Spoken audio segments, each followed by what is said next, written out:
इस देश को संभाल लेना, वरना 75 साल बाद कोई गंवार इसको धर्म के नाम पर बांट देगा।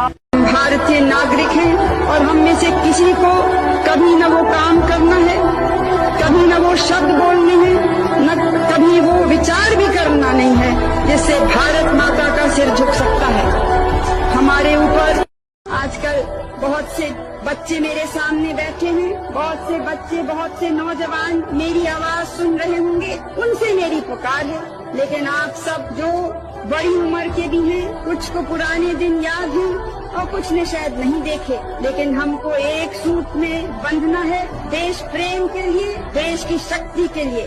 जो प्रांतीयता बढ़ रही है, जो राजनीतिक लाभ के लिए लोग धर्म का नाम लेते हैं या समाज का नाम लेते हैं या भाषा का नाम लेते हैं या जाति का नाम लेते हैं, वो देश की भलाई नहीं चाहते। कुछ लोग हैं वो समझते हैं कि केवल तोड़ फाड़ से ही कोई आगे बढ़ सकता है, क्योंकि उससे शायद नाम समाचार पत्र में आ जाता है, कुछ धूमधाम हो जाती है। लेकिन हमको धूमधाम चाहिए या हमको अपने देश को मजबूत बनाना है? हमको अपना नाम अखबार में लाना है या हमको अपने देश को चमका? कि आज हमारे बीच आर्थिक, राजनीतिक और सामाजिक तौर पर फूट है।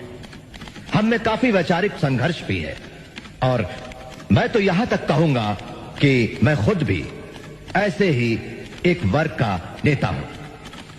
लेकिन महोदय, इसके बावजूद मुझे पूरा विश्वास है कि दुनिया की कोई भी ताकत, कोई भी शक्ति इस देश को एक होने से नहीं रोक सकती।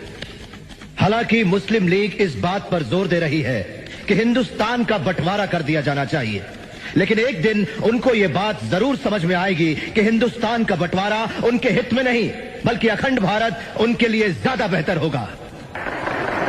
As you say in India, where there is righteousness in the heart, where there is righteousness in the heart, there is beauty in the character.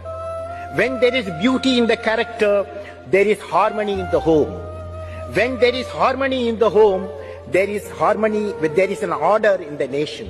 When there is order in the nation, there is peace in the world. कि AI का मतलब है